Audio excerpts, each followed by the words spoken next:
rumo ao norte, rumo aos Estados Unidos, sempre pautando, por que não, o debate público global, principalmente. No caso, dessa vez, o governo dos Estados Unidos de Donald Trump planeja enviar a Guarda Nacional dos Estados Unidos para outras cidades do território nacional para combater a criminalidade neles. E é para lá que a gente vai nesse momento para conversar com o nosso correspondente Eliseu Caetano.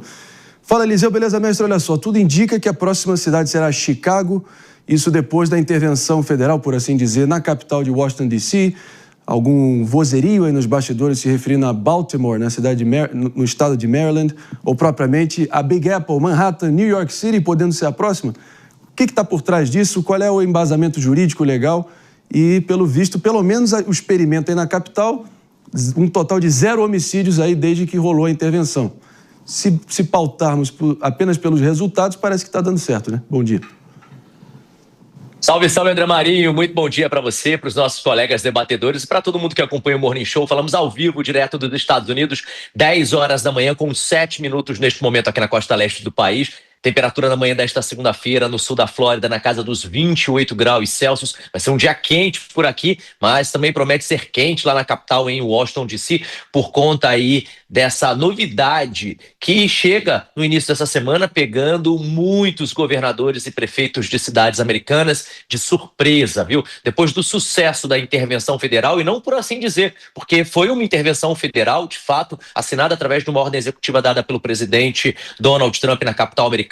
Washington, D.C. completou hoje 11 dias com um número de 0 homicídios. Em 11 dias de intervenção federal na capital, nenhum assassinato foi cometido. O número de registros policiais, de boletins policiais, caiu 35% se comparado ao período anterior de tempo. E motivado por esses números, aliás, não apenas pelos números, mas pelo sucesso da operação. Se por um lado os agentes da Guarda Nacional, os militares, trazem um pouco ali de medo à capital, pela força, pela imponência, né? São muitos e diversos homens da Guarda Nacional, militares e também agentes do FBI patrulhando a cidade de D.C. 24 horas por dia. Desde esse final de semana, Marinho, temos uma novidade por lá. Eles estão agora armados, viu?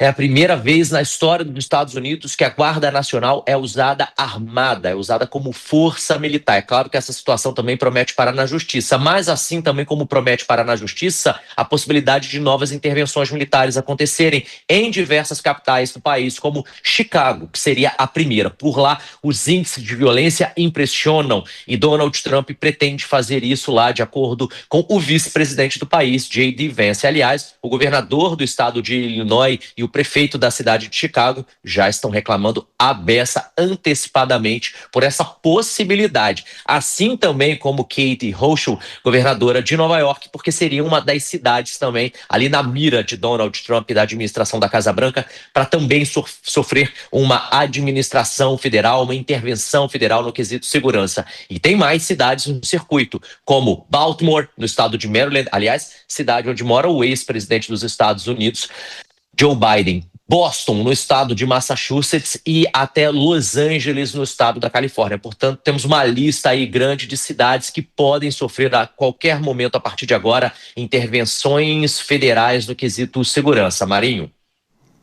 Meus amigos, vai estar dando o que falar, sem dúvida alguma. A gente agradece sempre o panorama completo e preciso. Eliseu Caetano. Na verdade, eu não vou te liberar ainda não, vou te pedir aqui encarecidamente para permanecer aqui com a gente um pouco mais. Só para a gente aqui debater um pouco da bancada, a gente já vai te acionando que tem tema é o que não falta também. De tédio não se morre aqui no Brasil, muito menos por aí. Algum comentário, David de Tasso?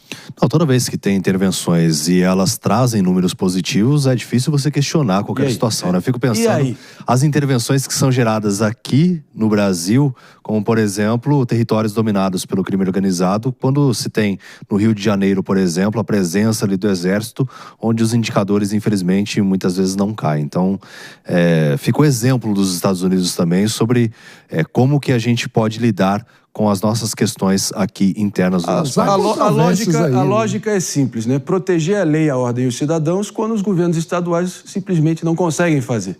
Então, O resultado está posto aqui. Mas tem sempre os críticos de plantão, né, Mano Ferreira? Há controvérsias em 0 homicídios? 0 homicídios em 11 dias. Não, o ponto há controvérsia? Mas 11 dias não é política pública séria. Queda de 35%. Política pública séria, a gente precisa avaliar no longo prazo os efeitos depois que passa... O inferno 11 dias não é 11... nos Estados Unidos não é longo prazo, Marinho. 11 dias não é longo prazo. Qual seria a alternativa, portanto? Não, veja... Mais do mesmo teria dado na situação que chegou. Não é como se o mundo fosse dividido entre ausência de ação e ação midiática e pirotécnica. O governo Trump, ele é bastante especialista em imagens, em pautar a mídia, em conseguir construir bastante pirotecnia. E a gente precisa separar o visual imediato das notícias, onde Trump é muito habilidoso, dos efeitos de longo prazo. Então é preciso olhar, por exemplo, para a situação do Pacto Federativo, como que você constrói política pública, não apenas de forma pontual, movimentando o aparato militar e rendendo manchete, mas trazendo resultados sustentados no longo prazo. E no caso de Chicago, por exemplo, um contraponto é que os números já estavam melhorando. Então agora ele vai trazer a intervenção federal, provavelmente a gente vai assistir uma continuidade da melhoria do índice e ele vai gritar gol. Então, isso é uma manobra, muitas vezes, midiática, onde a gente não pode confundir a manchete com a política pública. Eu gostaria de ver que as mães de família negras nos subúrbios e periferias de Chicago, que seriam talvez o eleitorado mais improvável de botar um boné vermelho do Trump, que estão colocando cada vez mais e clamando por esse movimento ali em Chicago. Eu quero ver se elas vão falar, quando olharem para o lado e verem o bairro delas cada vez mais pacificado, e vão falar em pirotecnia ou em jogada marqueteira, quando verem ali a capacidade e o direito de ir e vir delas finalmente resguardado, né?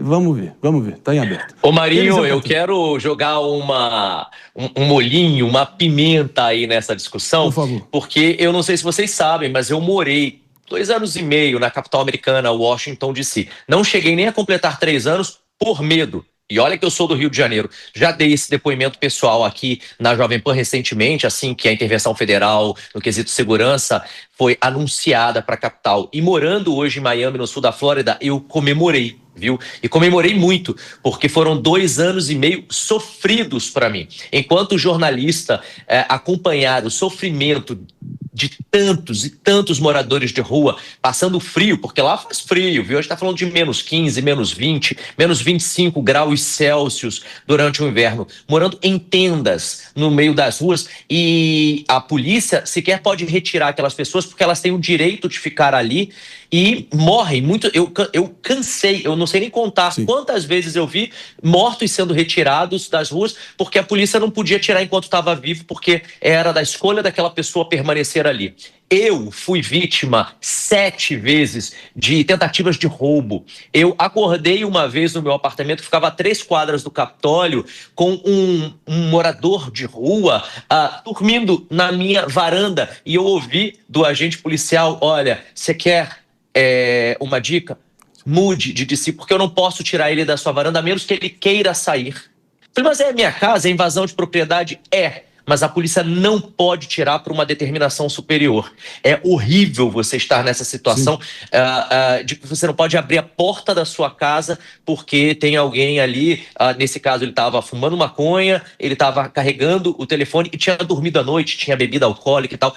Dentro da minha varanda, eu morava num apartamento de primeiro andar que tinha uma espécie de quintalzinho. Então, assim, eu fui vítima, por exemplo, de arrastão.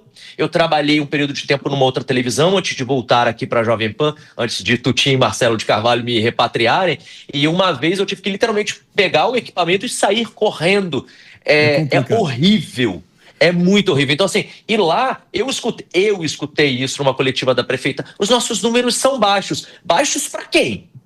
Né? Porque se você mora aqui, você está vendo a dor e o sofrimento de quem está aqui. Então, quem mora na cidade, por exemplo, no caso, quem mora em DC, nesse momento tem muito a comemorar. Eu falei ontem com um amigo, ele falou, estou tão feliz, farmácia do lado da minha casa estava toda trancada. Para você pegar um desodorante, você tinha que apertar uma campainha e vinha um rapaz falando, o que você quer? E ele abria, porque as pessoas estavam roubando, Marinho, e fugindo. E agora não tem mais isso. Parece que lá na farmácia do lado da casa dele estão retirando aí essas grades, viu?